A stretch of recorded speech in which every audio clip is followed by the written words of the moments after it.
kenti kun sambana khairi anke nam pongo toyi kunda anke mbe gani alla ko mo korenga angam pasu komensu ya kenti kun sambana khairi ya sawna himbe ganji kun sambana khairi kebrenga kella kawara sagi katallu nguya angara kebe koti anda haramu kebrenga ira heri yang kan nema ila jamba yang kan nema kebrenga autu yere digamu hilli wono atumbare maria al-qubtiyya digam pillandi kenni yage kebe ngani yage kallenga kinyan jitanta ayan sembenta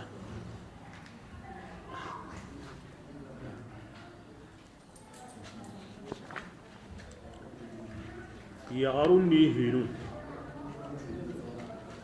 الله عليه وسلم الله ران نوندنيا دا نيورو باندنيا دا يغرون دو مينا كبارين nga kendi mosu ayan telemunta besuya ayan tagandinta besuya ayan tanganta besuya na yi hari lire maya kamana kenya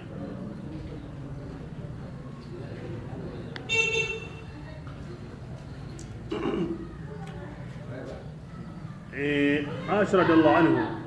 ata Allah farenyi holimu munda ado yage andal la gasran salli awosiki o manu su kombillakenga aganda sigi anatinto bane suya kotai aru hafsatu nukunga Umar ibn Khattab radhiyallahu anha wa anhu awuchuke maga haqebe ay wakinnan dallanta kutuma ba yarun wa kinsu gadel gana addalana hulan no kiyai addalana no lengire manna kenya Aisha ti ngera kentirindenya nda famu nan dijja arayage ya garin yuwa na yage kin hafsatu ya aiwa uciye ke manan ngani kebe ani kuma na kenya ge ya dabari na hokin Allah fariya kende ken pakati uce nyankahu agara uce be nya ashe mi Allah gamin da ke mo da ati kunaitu wallahi mu here ni gonyana timbe go sikki aganta keme wuti dalantenya na ma dinan ta ukutuma atinda masala saudatu dangani nta dangani ona here ni go da bari a haydalla na ke mo obe kata ki yage bilaga nyime ona here ni go da bari nta dangani Allah faringa ndaranga saudatu aganda tinto anga ngotini Allah fare mani time bure nanga anda yage motinte nyeyi gawa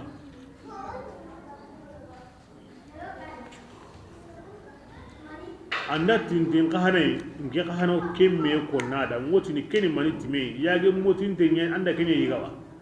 basa o watu Allah fare ni sire anta time bure munda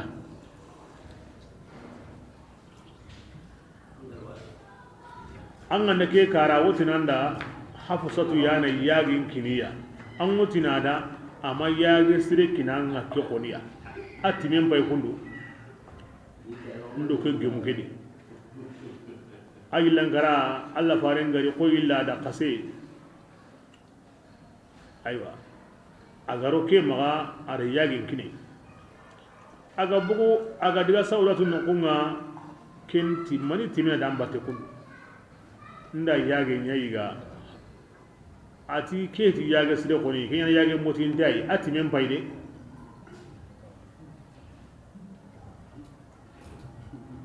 adiga Aisha nukunga ken kara kemme sagandada adiga Safiyatu nukunga ken kara kemme sagandada ige mukanningen kumbani la saranga salli Allah farin gari ko ila da kase a kin Hafsatu nukunga ata dengan Allah bare awayage ana kamo ndaho kinanga Allah bare la hajata ilayya bih atimma lahay kompu kuna meta tiya kinda ni saudat ari taron tente saudat tin agil Allah bare ngati malahi yage kiya nge meti subhanallah ora kabilunga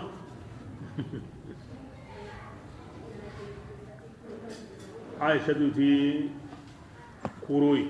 wala ka hilu ngo xamo aw te be na gamba ne ma ke bukhari wo akonni ke mogodi muslim wa akonni ke mogodi agatira ke be haram yage nyane tumbarempe ki ya sambeni angana diga mi hay akoni mo nga benni ala kul hal asulla slingri ashadu koni adi nga ar koro kon ka ho adi ken kon mo nga be nga wurini maniya e kunya ngaba illu mun go to kan kenda anke na lu mun go to kunda ken sire he kunga ma kenya nga angana nyebe nya alla ya hamma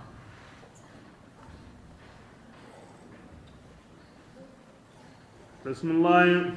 wallahu aja Allah taala kafara nanyani inna nanyani qad faradallahu Allah taala syariyanni an tahillata kundangani aga kuno yunga samonga anganda kuna aha landin takinyana kebirenga kunenga samo Allah rakinya ran ko dangani kunen kafara arakin koda aha la ko be horo banda suminya manna amure bunde arakin ran koda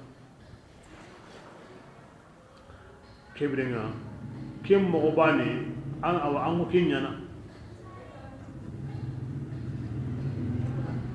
muqatilati arab kome kanne horo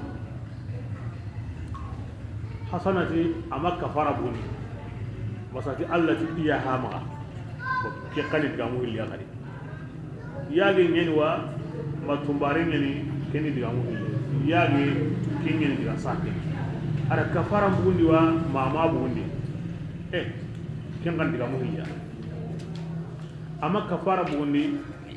hasanati kundunga imamu malik riga ni tikini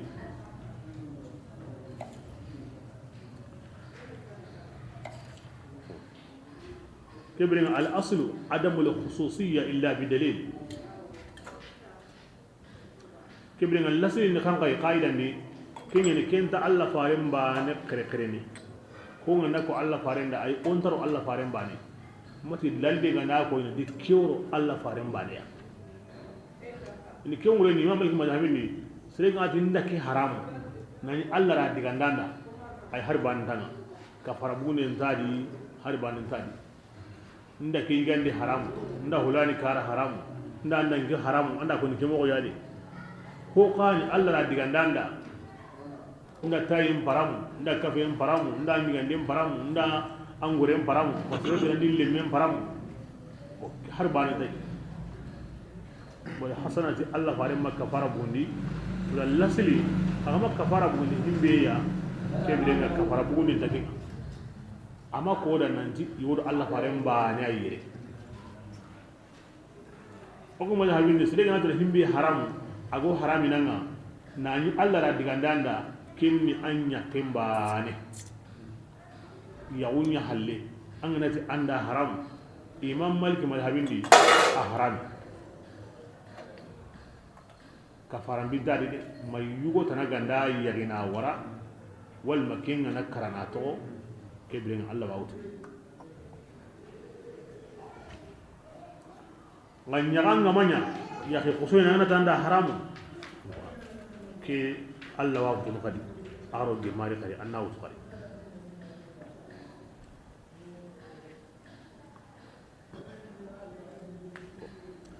سرغنا تيري تومبارين كان حرام ايوا جندي انغا ورو اهورو ndeni anna horo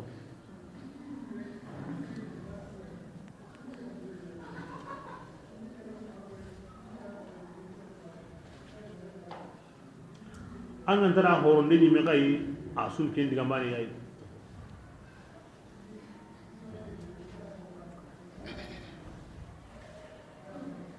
imam shafi'i madhhabin nasringati yakki awa itumbare ndanda paramu don kune kafaran ngadi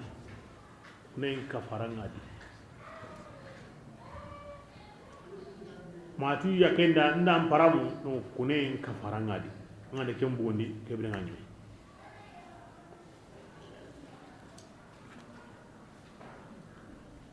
ngo ma anay nyaganya dron warandun sikiyan ani haramiya mayugo halle nyanga manya warandi bani yani mati ay menga ni yenga nay nda ya wulla ke warade atu warani binga ni binga de anga nda himbe ko anga ni yenga nay kenta nay anti kani binga ni yenga anga nanga ni yenga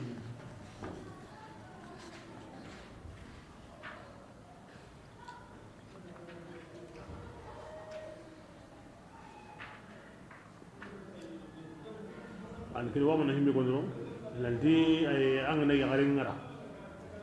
tanda haram kibringa nanti anya haram yang kama dalil takini anga na kafara mu do bana nyime ay himbe gara kafara gumen dalil kini kempo bana yana haram gumen kana dalil kini ba qur'ana ganda se hoda ngani danko himbe lunga wala ngala intu kunya na manan konoda imam malik ra famu kundu imam shafi ra famu kundu khilafu ngari kun kane yagi nyani mai tumbare nyani khilafu ngari kun kane ara kafaram bundi wala ma kafaram bundi ama kafaram bundi ken imam malik hakarla yagi nyani kenna hakar langa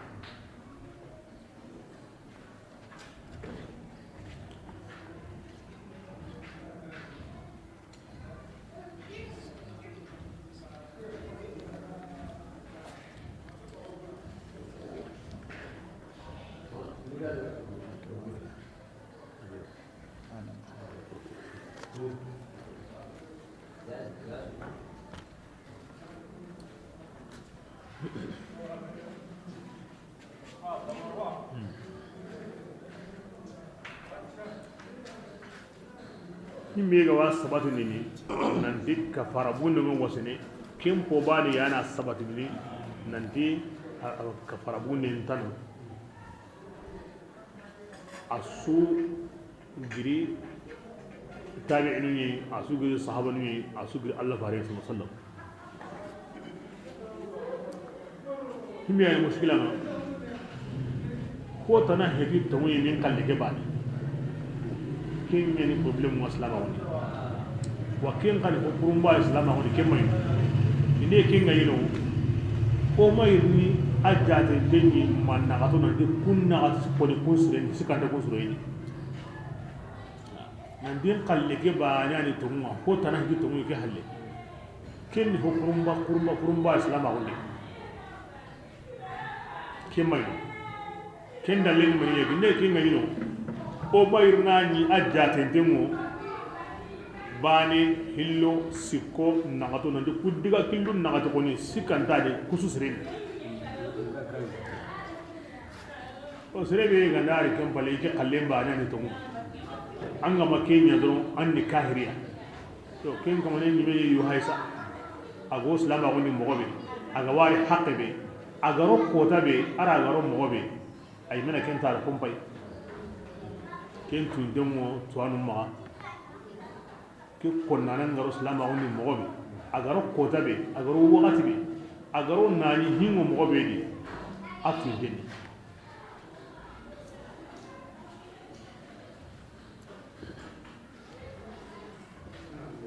bismillah wallahu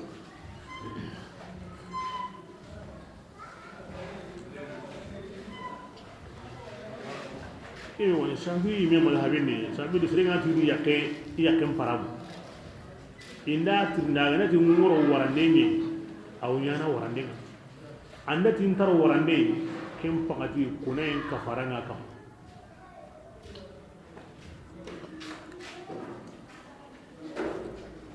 bismillah والله أجا الله تعالى مولاكم الله يعني أغدي من داننا وهو الله تعالى العليم أياني تواننا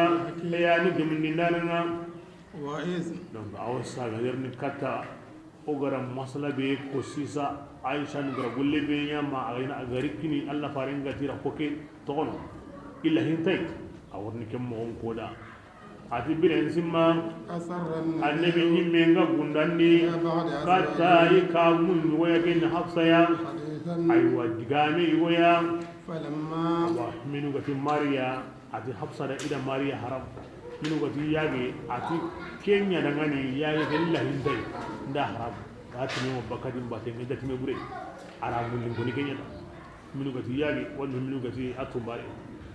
bismillah falamma bilakime نبعت ati aywa yare kida wa kibarin bi aisha biya bihi ti gundukiya وأظهره الله Allah haygara aywa Allah fare nyingindi عليه aywa akamade nanti kana gunduke ko bismillah عرف بعده ara yugunum bangandi hafsatu dangani فأعرض aballi Amma ayugununga ama kunya ko ni mosi فلما berakebe نبأها agara yarke kibari ti gundukiya قالت Allah farin gara ko ya garen da anke ma gara himbe ko nan ken da ja anke da ko hulani da anda ko hulani da ya garen da Allah farin da man an ba aka من ko أنبأ nan ken kuna kanda na tinketi ko na kanda tinketi Bismillah Allah farin da ngane نبأني kin العليم sutwana nyanin ge kibari الخبير kin gani ingana ma kin ko Allah ta'ala Allah ni kibari tingara gundo be kanda anda ko hulani da anda yugun ki yaren kamma yugun ki yaren kamma anda honu to إن ni gundo تذوبا kanda anda kin sanki kuna kanda Allah na kinda wani kibra Allah ti alfa za gidan ngani billahi li ganda tubi kata Allah ta'ala duwe mundiya inna masagara kemballe a hilli sondumi mile kata hoya himbe Allah an kunda ka aw Allah faran sunondi sere ko gal o komeda aga Allah faran sunondi ne bane an sondo men yenge komena hinya himbe go Allah faran sondo men yenge ni kene junub nyede kebriana ka jonkoy kata Allah ana Allah faran sondo men tle mun den to illu mundi bismillah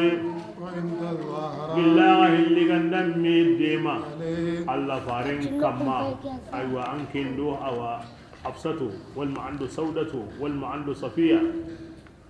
فإن الله ana to Allah ta'ala هو atiji مولاه ayani Allah farin de mandana ngade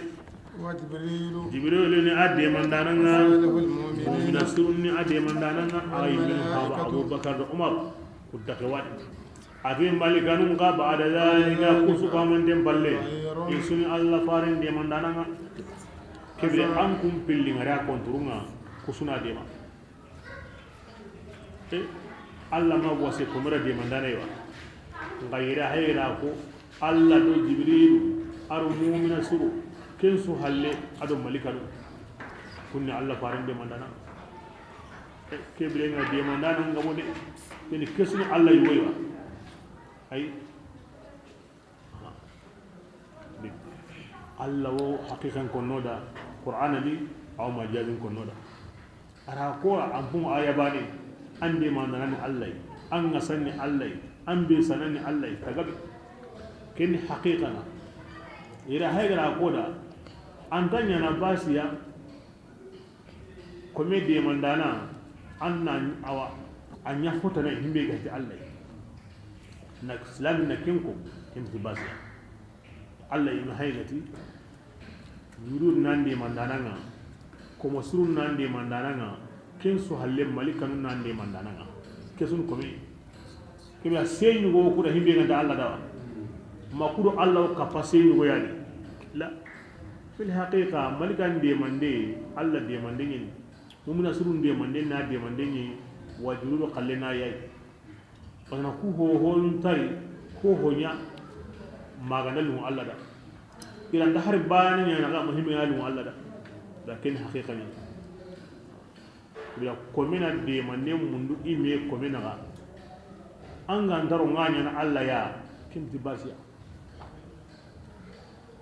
Allah de manne no yi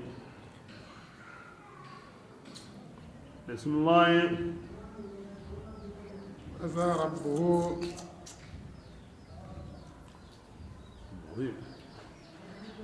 aw sini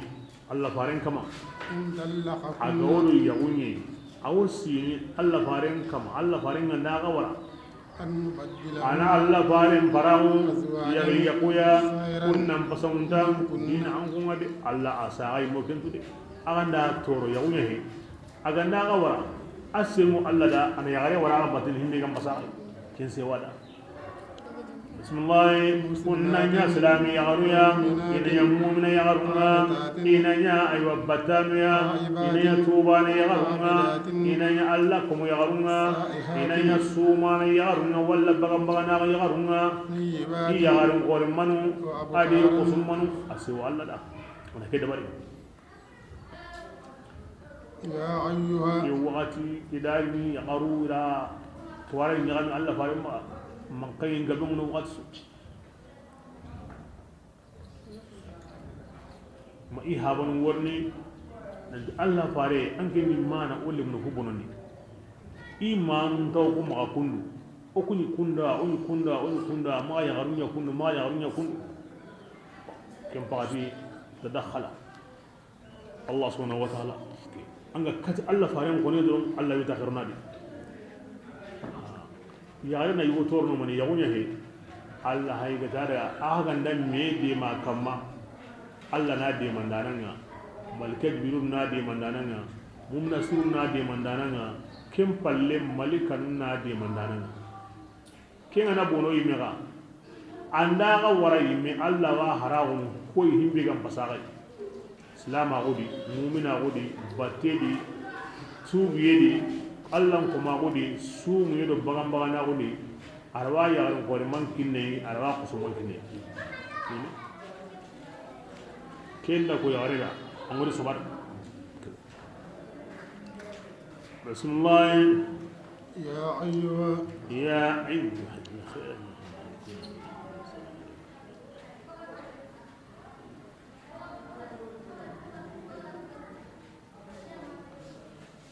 يا أيها يا يمو الذين يمو بينكم وتمني قتلني أغيم من يا على أقرين نارا يتنين كم بالحمل على طاعة الله لي وراء الله بطيء قري تنغيم بقرية كيم بي أقمص وانا كني أواسرين كاهرني أرو جدو بينو إذا يبطلوا الله تنين ولا جدي من التوي اللي كان هني aw tawi mara naka kanuke ke yimbe Allah to andu tangay kembana hedi annan koren ka tangay ya mara hillani anyi mina nyi me tangay annan koren tangay ke yimbe ko mo woni mani adama remi aro gidi an koren ngara hosurenga anni hata hoburenga anni qaramundi anni jukundi كوني أنكرنا النساء والأولاد يغرون اللمن وما ألحق بهما أرهم بيقو لهاغن كهليا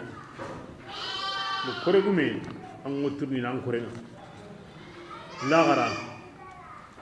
هو نو أوتلنا بله أغناتي يودينا أكورون كيتنا ناري أو سكي يغرون متن أمين يا مري amin tuindai lemin mutin amin ya marai amin tuindai Allah katin da kanda annan du motu annan koren mo den korenti awa ami kun tuindi de ami ya marde kebira ken hoburan kampanga anyi metla am pay garo anya ken kachen mantla allo alle men kachen ya saura kata kibla ganya Allah da kan karin kato da ko sira su an gawa nyana itindai anni warai ko bure su an gawa to kono itindai anni kabai kin wajibi yan kama himbe ga mariga la gara ko ni andan ken sigi himbe ndariga ga an ken hangari ken hangadi ga koro gume a to an ngaji ni an kore ni tindi khairinga ni waranya ni lato ndi bonenga awa ni tindi bonenga ni lato ndai an wajibi ne Rasulullah عليها ملائكة ati malikan wo yimbe ke kamma غلاظ ko malikanu isunna min baraten ni le شداد illi gandem ko tenni le لا يعصون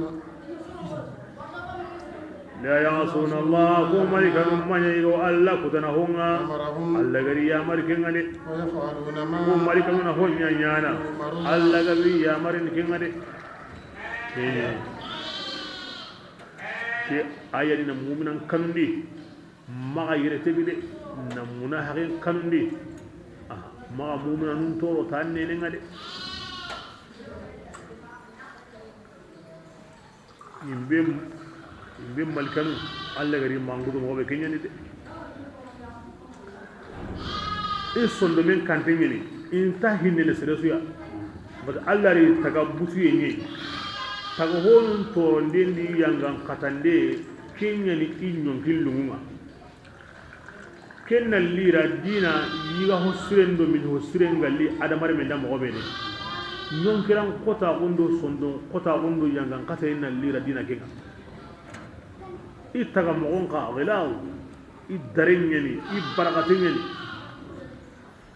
i wodu bane kunkum pellido menaga aw ken kenando kimbaka aw kempaka aw gilli sembenga i wodu bane ganda jahannama lemmen katutu gumahan timmere ngumanga tabane akatunde tabane aw yankana jahannama wure tanyere wujunu sine katunde tabane nani amma bukhari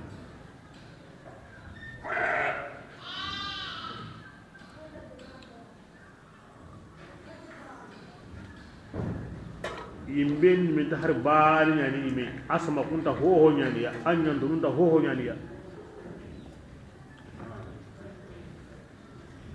Allah ro kan tiya Allah rasulun kan ni me kan dawo ni ngade ura kay mo gondambe anganta kemu ndani mera mo be kebirenga kembo bana ni maga kanu an korenda de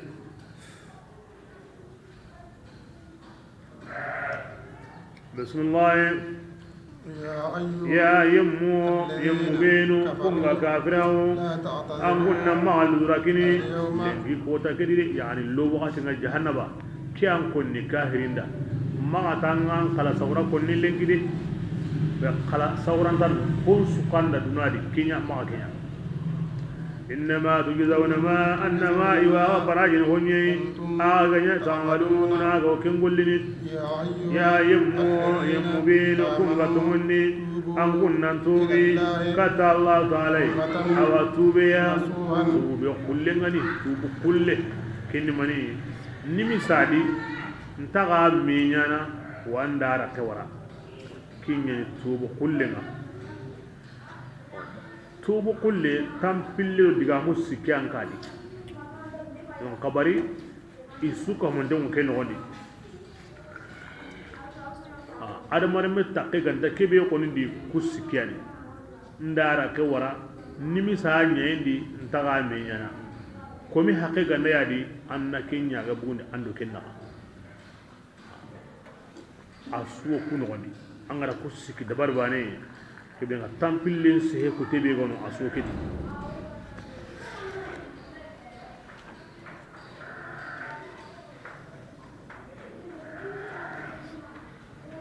nga tubu alla wo khillikate qur'an bi wat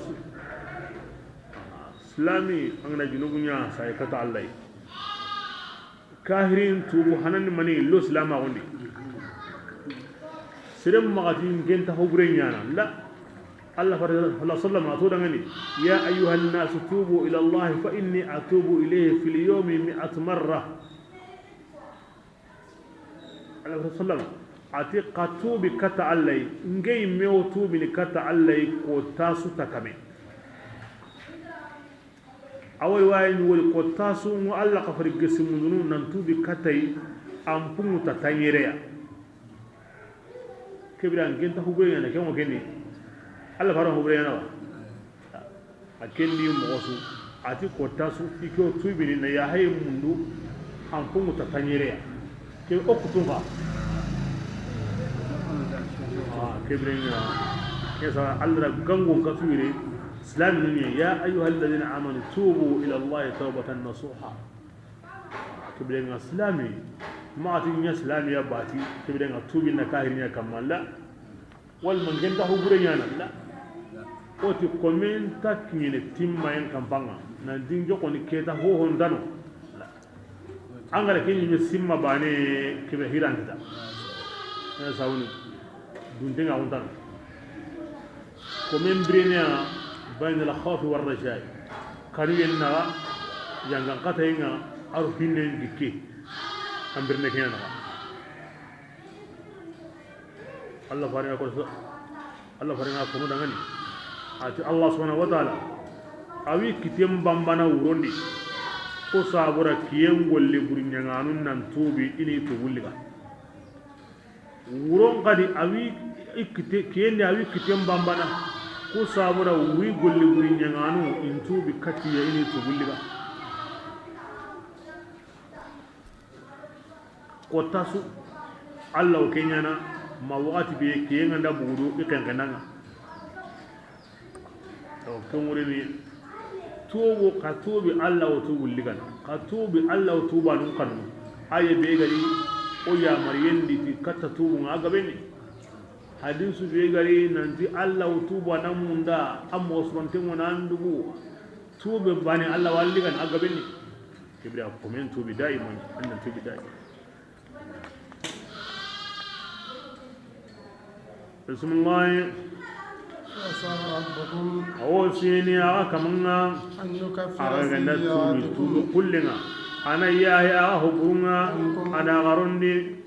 بكا ما أنا غرندي أرجعنا غرندي ورلا غرون أيضا سكان سنوري الله ينادي أصح للتحقيق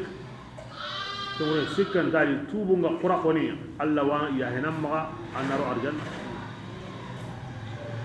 بسم الله يوم عدي الله غرقودا نقودا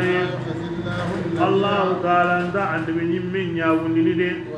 عند يمون غياوندني كونغا توني كفا فارنغا دي ننداو كل لو يبندي كنتا يانا دي يبلو يني ياغون الله غرقودا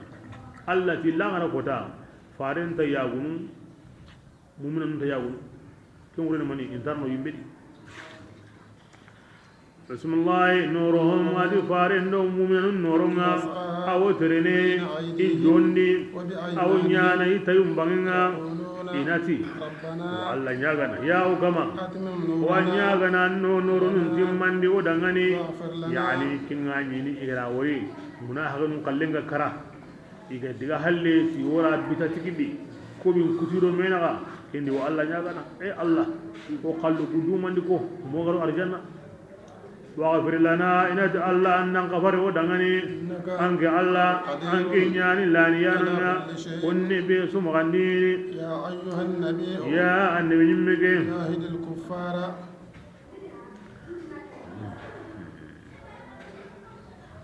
أنك إنا كافر من جهادتك هنا أن منافق قد جهادة النينة ما كوري حجنون كني أني حجنون بندي ني غارون غريندي ندل سباتندي نكوري بانغدي الله فارن سانو كبرنا اسلام نو بنغونو كون انا غولين كي كاهر من جهاد من نتكا منا هاغن دو غارانتو ادو بدي ابو ان كون جهاد نياتي نينه بسم الله وغلو ان نمبرغتو إكما تبغوندنا ادو غوندنا Allah tu munawi tahu dinggranga kini jahannamai lagarin nukum bono kini jahannamai Taraballahu mathalan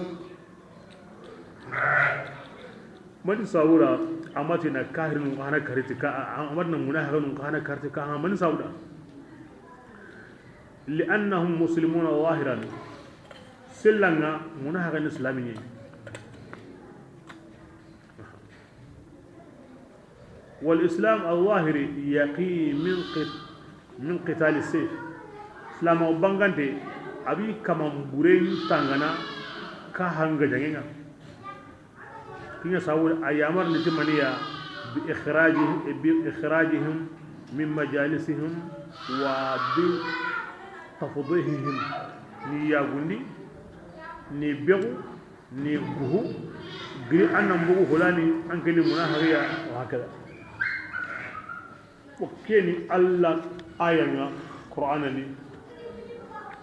nani awalan galandengo Allah fare maga atuin denga maga hulani ni munahari hulani ni munahari akatu indengo munahari allati arono jahannama yadi allati arono jahannama no kubrenya di nga ago sallin ken sabura Allah mati Allah farin ni kari Allah bin konu da riga yira sunna nun giri yira madhhab nun giri yira na wutu salama won do fayinga maku buru ga warni ku bid'a dungonu ga warni ku Allah konu ga warni ku yahudiya de mandanu ga warni islamin matina na sallah nan kare ikahirnya Allah farin bi wahayi ngarne asante mu hadisun di Allah ra munahagun koyai hulani an munahagin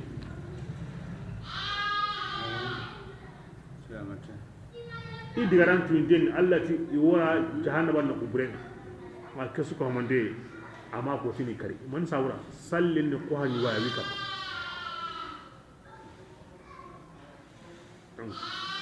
Allah ko musurunda wutira kan Allah na to hin to Allah gara ko mo be na to Allah fare gara ko mo be sai ga na ho yangara ago sallan ndi kebirenga agguhu mo ngono abbe mo ngono awaju mo ngono ahadinde ngono akitu ngono ngana kariti kahiringen aka ko man salli itu kuma ken burat Qur'ana makin konida Allah faran sunnan makin kida agani himbe tanay ken to on en ga komi an ga makan Allah an ga da hutu donc an go iblis abate an go an juba bate donc an hon sunya la ma on tara kundi na wutu islam on go jopene mako ho burugo sentin islam on wo ko akli lengi islam on microphone ay microphone bure be gono aga na seren kitago wotti bure ngalla go jarambala on ngalla donc islam on microphone be gono aw wotti bure be gono ahanga ngate be gono ngini ko jama bure men gollenti ya na islam ni kahiriya gollenti ya na islam nun kari ama wuti Allah farin ama wuti kanan kai be islamun wuti kuna kama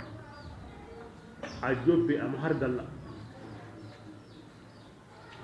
arna islamin wallahi yandi torang arna islamin on kisindi torang Allah na hakkira sire kiniya na sagayen ne undida ni boroto yulli kuna Allah nyaga na kiniya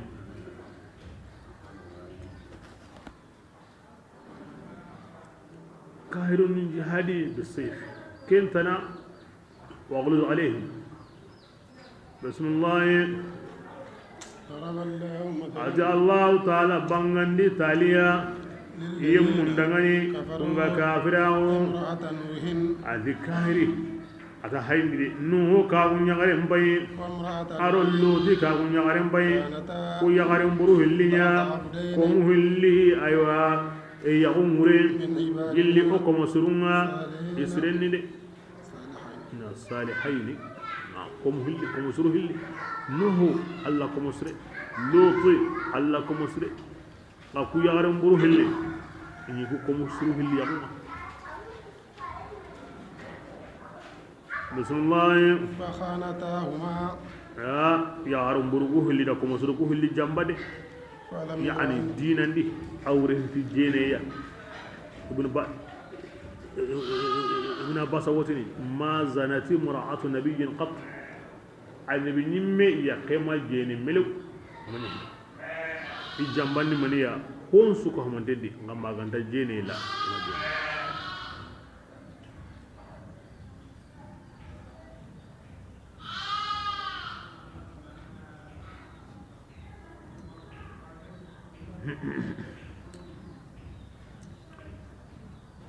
بس إكافراو نهو يكن تغني واهلة أو دني سرنا نهو تورن دني لوط يكن تغني واعلة مكون عنداري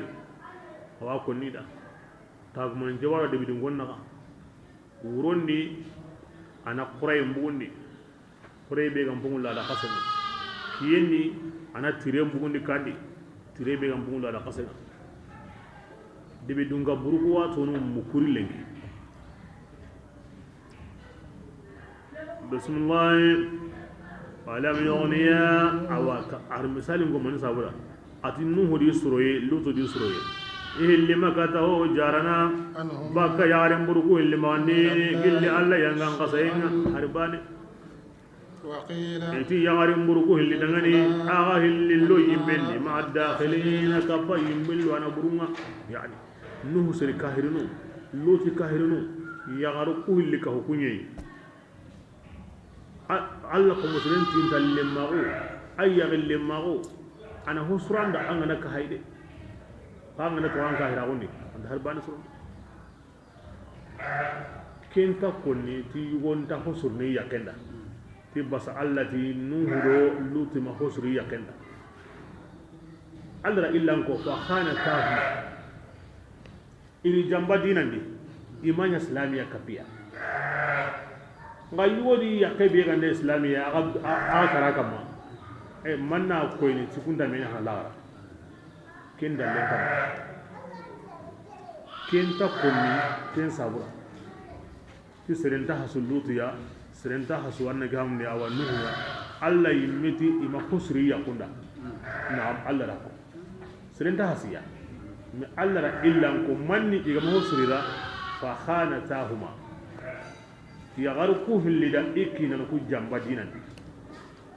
إيمان إسلامية كفاكو مسروقوه اللي كين سابورا إيو مدنون كاهر نوما يا مغوي يكانيا كم مغودي نوهو يكين تغو جيندي لوت يكين كهانا أو الدبين كوبتي عادو سروا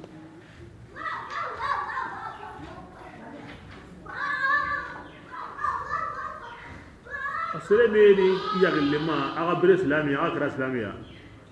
ما كونغرا منها هو كنيا سلم ما غاي أتينك كينا نكي أني من يلي أنك نغني إسلامي يا إسلامي أنا يا كاهري عند أوصل ناندا أنك نغني أو باتاني أنا كوتانا لا غرا عند القرآن نانتو أنك نندا سرندي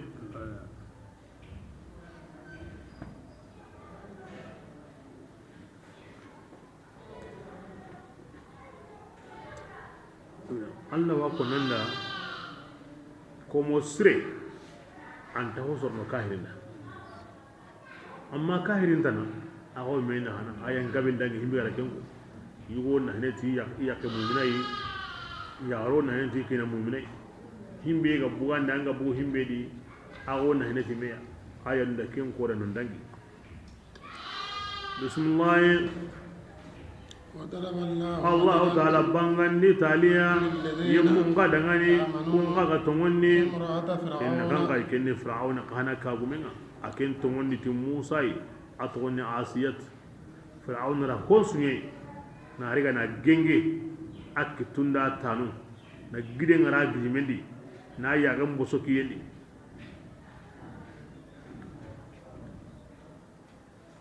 arakinyi بسم الله بلا كبي لا تو يانغان قتين دي كي يغري اتي اتيان كما ان يغن انكم بتغانغي دغاني انغن ني ارجنني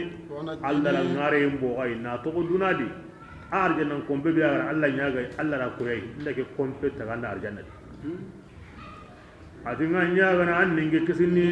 gelle fir'aunai ali yanga qadainga annin kisini gelle si yamma awalimin kuma tundanma allara anyu killiga nani ayya mu arjanan kan amma wono ti ibnu sikit kenti allara ngarin den mutu na wara arjannati kuma ken ko ni tafsirin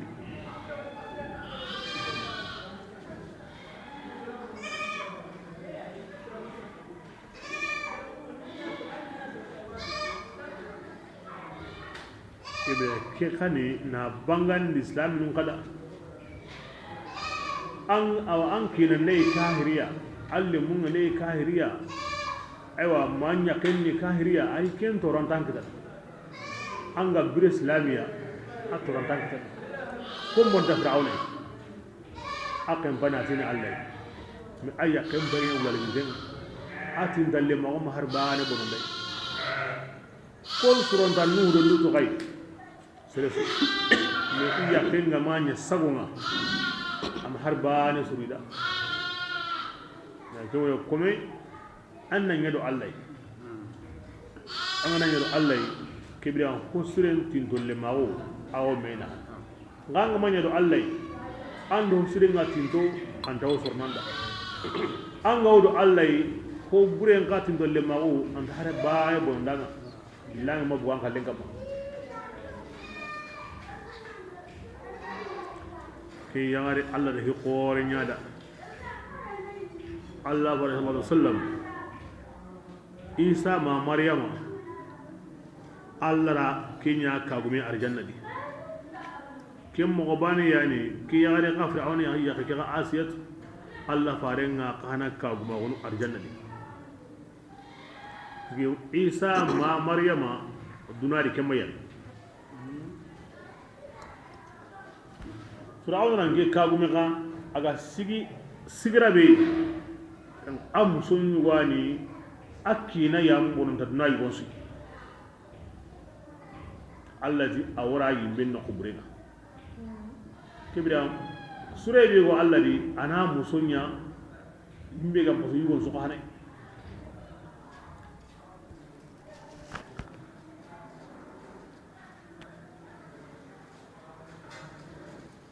خديجة الكبرى الله فارن كاغمي خديجة الكبرى أكاغمي هنا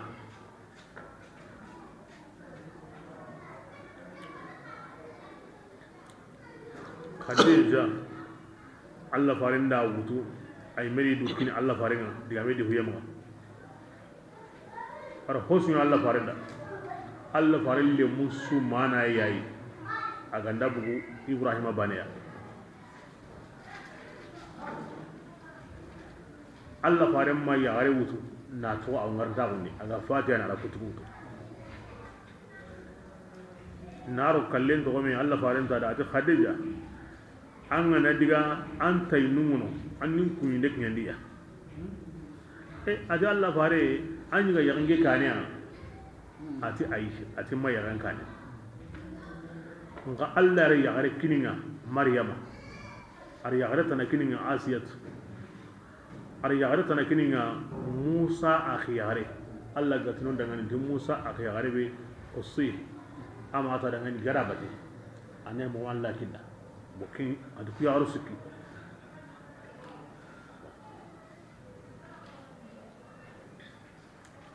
Allah la ku yaro sikki kinna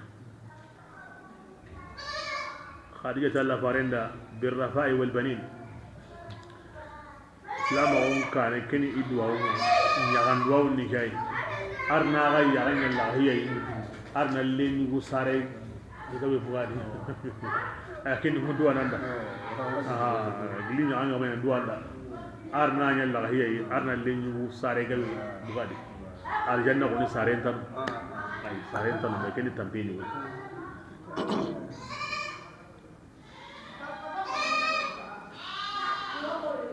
بسم الله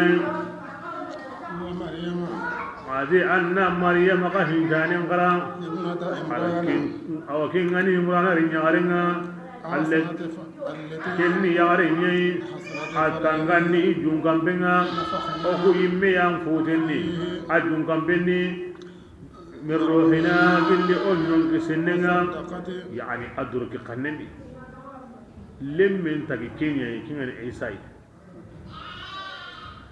كي يامر مريم أتوني الله كلي كمان كلمانا كينغني لمي كيا أدو لمي كي أشريان أتوني تي كمان كتابنا أروك يا غريكيا الله كنان نقول الله بطان نقول هونوا قرنا وكتبه أرو الله كتابه كلمة كني عيسى كلمة الله كده كتابين كان غاي كني إنجيل أنا كي هارقا كويري أراتيغاتي منيا أكاتي دورا من هارقا نيا إسلاميا أنغا كتان دورا نغسيتي أنيا اللي مغا كبيرا كين قارو تيغان قبا تيغان قبا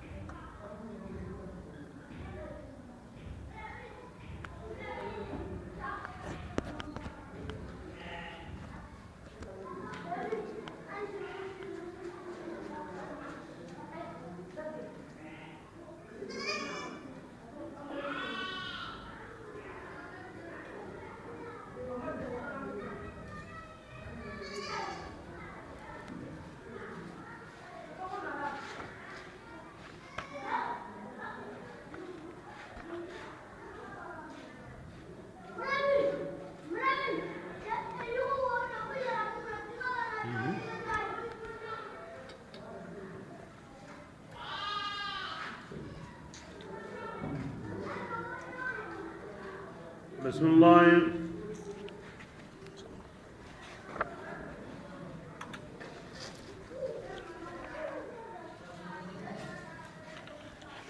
سورة الملك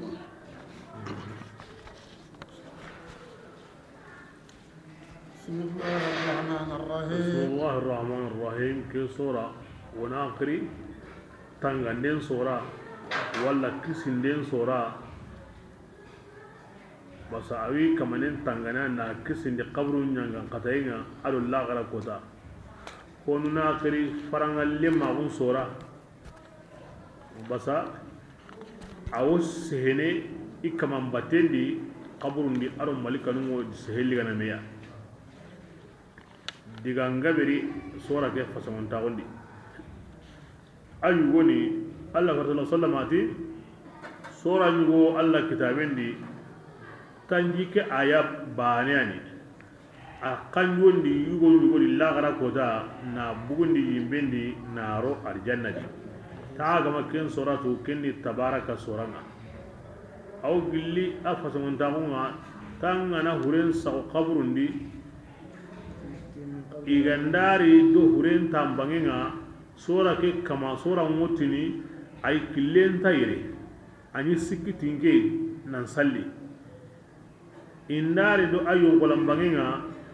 awotini killen tayre basa nene na yongola nyedi ani sura ke karna tingea kebrenga ati tomu ke sura awi kama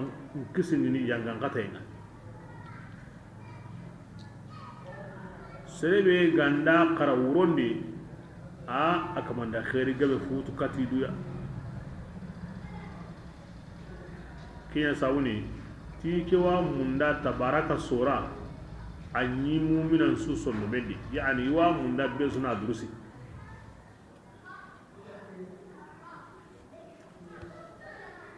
bismillah تبارك الذي adi kamane khairin nanjirin da له الملك تنزه عن صفات المحدثين الله سبحانه وتعالى اختبارين دا ما انكتو عن سنونتا تغهون قلنا ارون تبان هو دي اكين يعني كماننا بيده الملك مرandinga الله يدي او يلنم كفن تغهون دي كوي سونغا دان كيتندي ان سغونغا واري موبي وهو أتى الله تعالى أيان الله نيانا والنبي سمغنين أكين يعني كماننا أركلين تغلبنا لي نغارين تاغن تغلغر والمكلين نغارين تاغدنا لي كلين نغارين تاغلغر بسم الله ليبلغكم قد إن أنكم جاربين غرتاغني أنكم دبانمي كينغا سرون تغلنا يعني كينغا بطن الله دغني دنادي خركينيا كما himbe gawa hatanden to kono dina himbe go yamare nyana dina himbe aywa kuda kenna bangi ito be gani tilemunte kenna bangi lagara himbe ndani mo gondi awa kisiye mo kenna himbe ndaya mo tona de kem mo tona hana kem mo gono amma ko ni sawaba bismillah وهو adi Allah ta'ala ayanin nindana ayani qafarana sedangani anga tu الذي hakeyani kamaninga خلق aga taganni kampatu nyeriya سباقا bippe bani so naga kamu karagi sine trendira bani su cien koto ye kamu karagi sine trendira kampaturo kampaten tabana koro hombalin tentami hanan ni ngamenga ati tinten wote alla laniyen hillandi ni gidi kullinga sikandi ngono kebi bege binega daata dini kre karagandi qalsi kulle tumundi kami nyerundi ya koti dumbe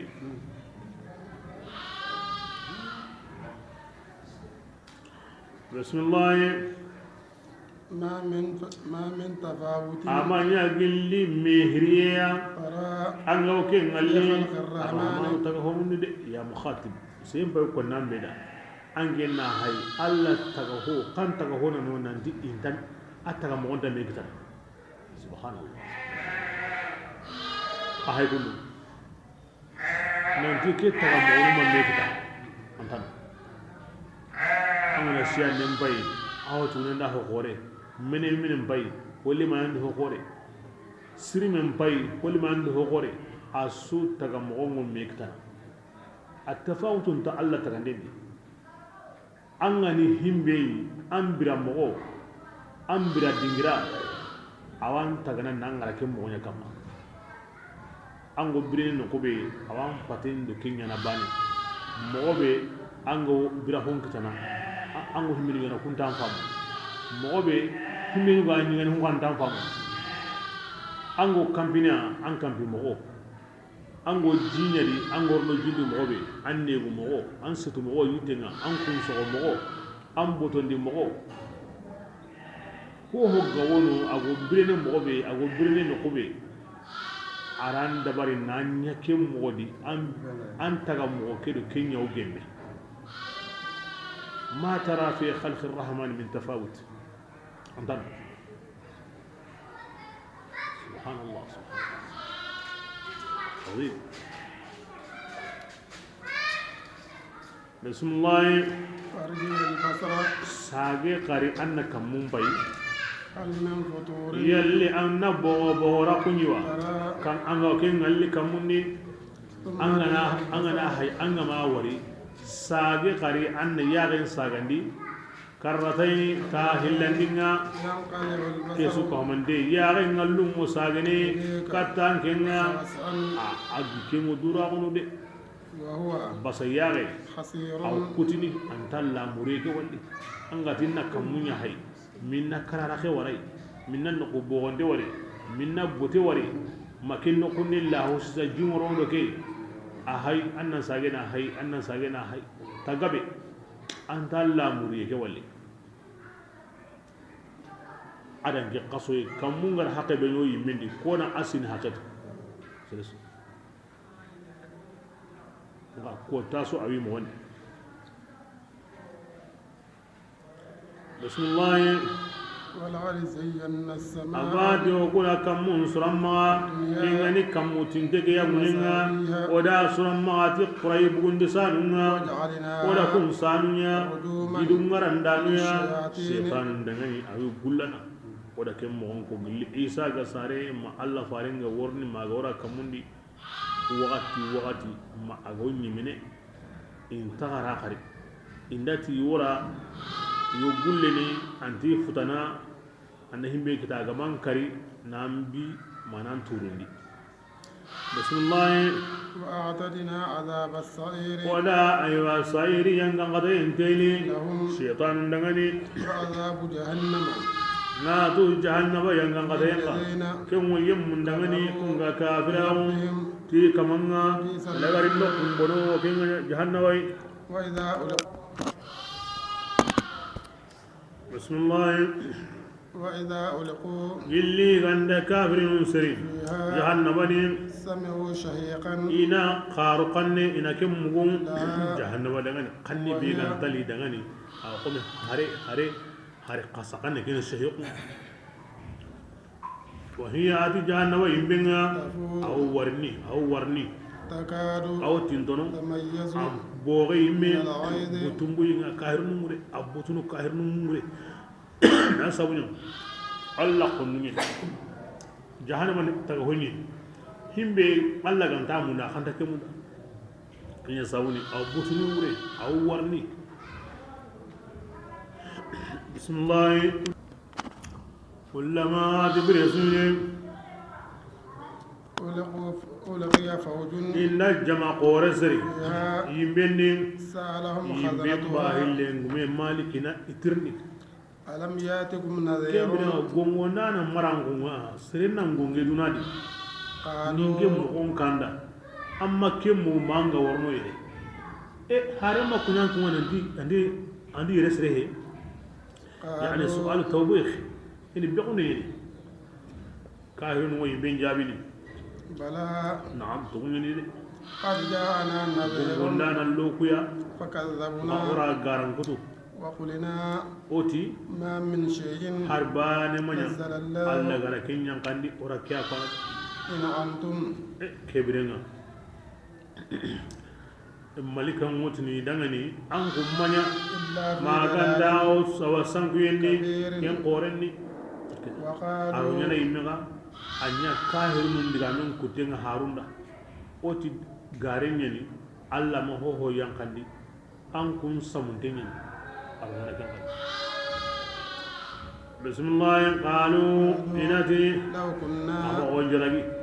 o ganyana dunade نسمع o ga wa mukuna famu نعقل o ga wa hakra na yimme o ko maynyana jilli yimme dungonunga فاعترفوا e hayga qire بذنبهم ibnu bunga ke wakati qire antana henede فسحقا ke wirenga munun koydo lafewo أصحاب awa السعير sa'id dungon yusu kamon dendangani yani ila haqiqan kudi ko ngondanan li ko nura mugu alla soro kunda nga awo ku taga mu ke kanem ngade akito ku kama kitile mundam bismillah إن الذين adi yammu benu kulma kanna ikamen yanga kadaina himu kuntendi لهم مغفرة adi qafari wo kundangani ado baraje wide kabirun ken qorenni kibra andali manna allo jahannaba ila yimen ko arjanna ka himbe wo sello no ara khana kona to kay al iman bil ghaib bismillah فأسروا قولكم كبرنا يا مخاطب عاسهبي يا واكن ايها الناس خراب غندو او جهاروا به ما غمبان تيمه إنه قرات الله تعالى توانا ني جهاي سندو من قلن خران مهمي باواتو كل ما كان غرا غندو مهارنا غرا بانغاندي ألا يعلم من يلي الله تعالى ديم من دوا خلق اگر كنتغا وهو الله تعالى ayani mo moyin tunganga Al-Khabiru. ayani jingana nam aw kentu de fere Allah ra taga ara gollen taga kebrenga hago himbe ko ni meda kahirinu wona kenya gundoi muhammadu kamanga ndamu awa ko nada ay dim ko so alma Allah ra taga na gollen taga yalli anti taga hontuwa awatu de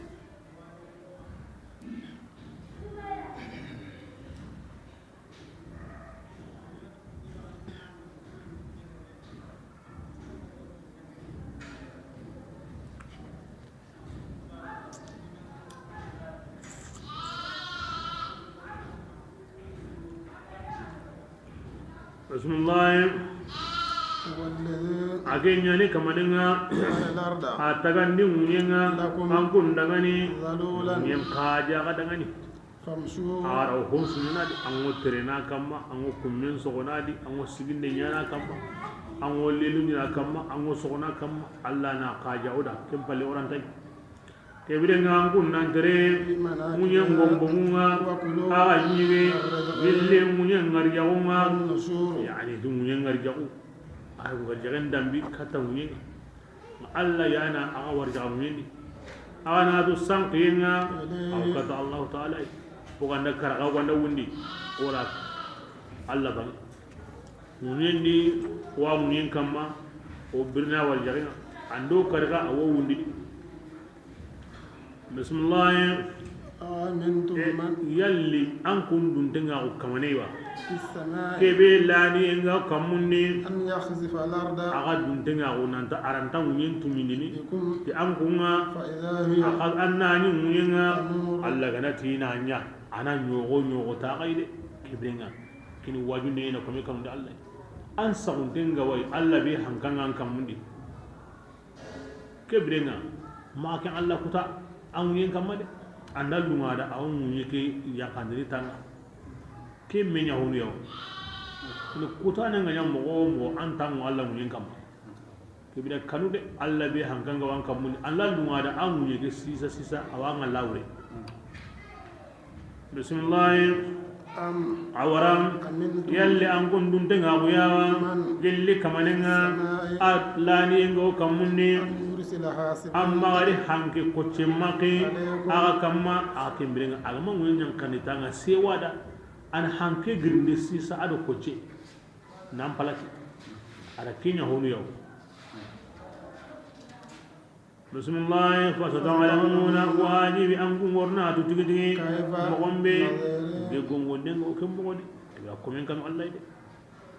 ولقد كذب الذين abati yammun garan kudu قبلهم makan kun kane فكيف awa ila konu garan kudu haru kamma woni كان نكير yang an kate ko dengane kembogodi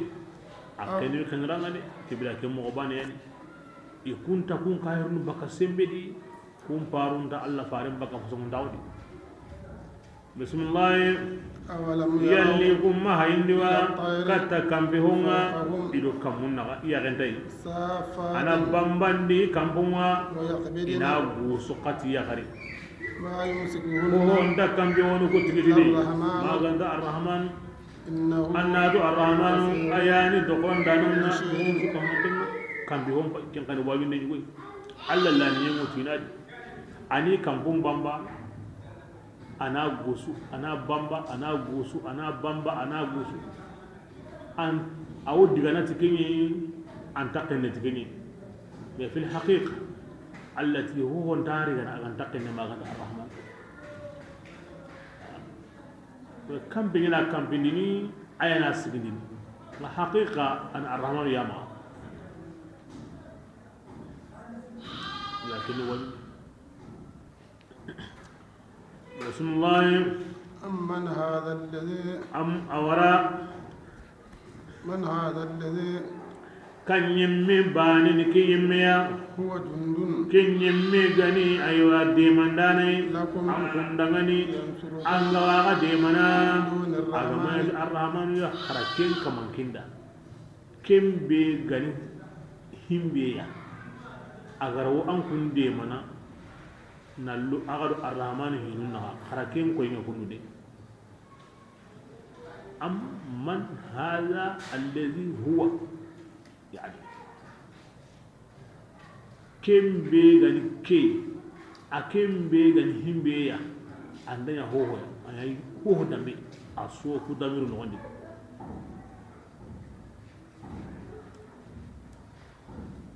kara ko hakaran degani ago khurayni ngura kini nguta mojen sonne aganta khurayni miga kuwa himbe waga magayro himbe ndaga magayro ho gawono amma gara worno komido Allah na karaka man kinda ne koni Allah na tina alliga odna ndanya Allah ngaji qara wara odna arigina qara ko ngakun كمونو كنتنا كن صورا أتي إن الكافرون أتي كافرون من إلا في غرور ما كنت يدو مرسنا بانه يدو نيجي بانه بسم الله أورا كوني كي يمي بي أغوانكم ورجعنا بلا كبي الرحمن غني ورجعن لغا أغنى دكيب وانا كي نيا كيب بسنا كنا ورجعن كنوين الرحمن غني ورجعن لغا خرا كوينا همي غو ورجعن كنا خرا كوينا أولا يسونا بل أورا كافر بايغا قنن قدامون إدن دراغني أدو كروين بكتوني أفمن جت يلي أيوة يمن بي أغترني أو غندني يا غلقون كما كي أن كندان توا ما يمن ين كندان تا أغترني أتلمندني تاون كما أغو كل كما أتلمندني خرا كوينا غندان ترانا أنت كل سردي أرو مترني فاري تري مغني متلمون كل سردي كنا باني ndabana kebrenga mumina nyantele mundantrene aw kille sireni kahiri nyangungundantrene aw kille bureni Rasulullah Rasulullah yang nanti Allah ar-Rahman yani kamaninga aram kun tagay njoba aram muken taga nara ankun taronni nangallun taga yagenni nasundo mun taga aga nondi كنا اللغندني أو كوفا ندي بيأكل كيا كوفا سن يارن كوفا ندي معه هيدي ميغان دقي مع الله ترون كوفا ندي معه مغوتي ميغان دقي مع الله سندمين كوفا ندي معه تهوتي ميغان دقي مع الله بسم الله رسول الله يانجن ندين الرحمن يعني كمننا على أن كنت بكا مني أواغا سغني كت الرحمن يا مؤمن موتني متى كمرني ويقولون كافر موتني مؤمن دغني متى هذا الوعد كنيانا كمري اون ساغن بكا مني نغارنتي انكو كاهرنا بان اوت انيانا كمري إن كنتم أنكم سلامين باي صادقين تونبي قراواتين كودا أموتني دعني كمي غني أريواتين توانا كم والله تعالى مني أنما أنكم معلمين كم قنقنداني قنقندين بانقندين فلما أنت قل كم غدي سرنا سخي هنا براي غابرا كبي رأوه إغاندا همينو غبراي إغاندا ينغنقتين غري كوما ينفلي أغتنتيا ke kota ma yemmu nyagalla kunna suno kafaru nga kafira wure ana hina yagalla kunna hina ina ngonya ke sunu siati ko woni yagalla ke mango break ken so ke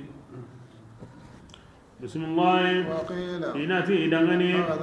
kya hayya ngangatenga angkun ganyi tunadi agani anyontono bakai agani agani kebe nyontono antanya na قل يا رسول الله متني دغني أرأيتم إتي كي قلني كاي تقول كي تقول محمد بن قال لك رخي والله أنك ركوتي أول هي أتاكيد دغني كريم كباري إن هلكني الله الله غني كريم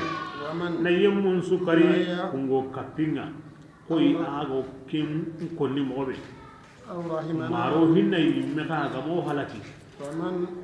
nga haturni kanyi me bani ke ga ka hili kisinine gilli yanga ngade ya ken dorantini la islamin qoli lahumul mushir islamin ti alla ni oku giken awo kisindi agana lu alla la andiriga aya honiya andi waray mega ina kenya digin nga angu nga digamu nga kola ka hili kisinine la بسم الله قل يا رسول الله وفي دمني جبتهما إن تغني الرحمن وقلت مني الرحمن يا توكلنا ورهين بسني الرحمن كما فستعلمون من وواجب أنكم ورني يمنتم هو كن يمن أغو سمين مبين كم بانغان كدانكم أورناتو إن الله فرتا سمتين أتاغون سمتين قل يا رسول الله متني دغني قارنجا كباري أصبع معكم بلا كبي أغا جينغان دا يلا كرا عورا أغا جهونان كاوا فمن قد يمباني أغورنان كما تجيا مئين كنغان جي فنتين ديا كنتروني يبلا جين الله وي أغناتي نينغرين سوكو إيمانا جين خيرنا كنيري ميانا جين بوندي الله غدان جين كاواني كنا جين كنا jibe ga wande mana ma jibe go funtini kona kina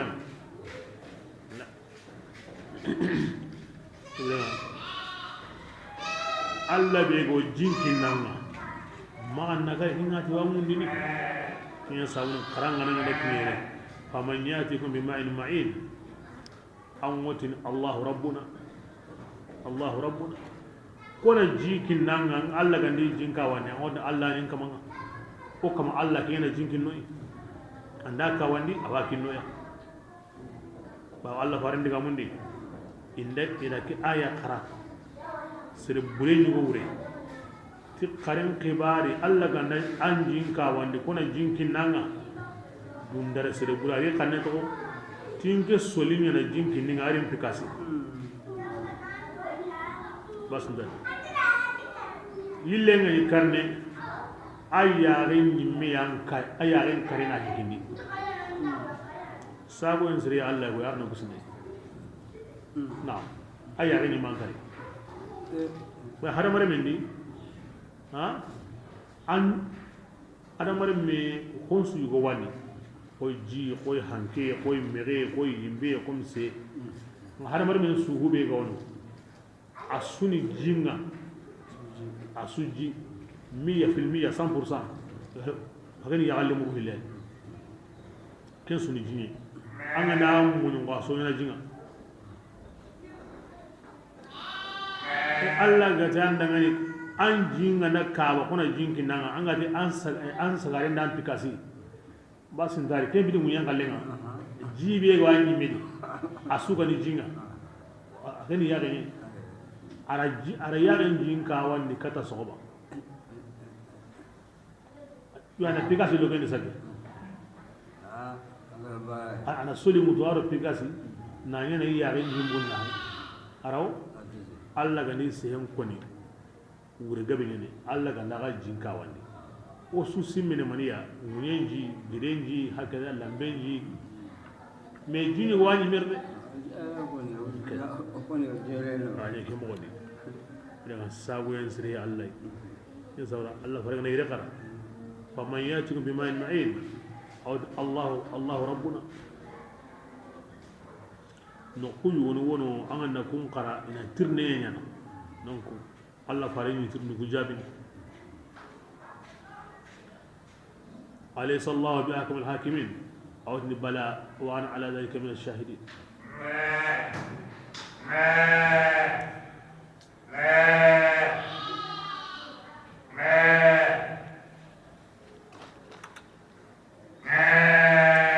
صدق الله العظيم والله رسوله الكريم ونحن على ربنا وخالقنا ورازقنا ولا من الشهيدين أرنا كنا نكلمه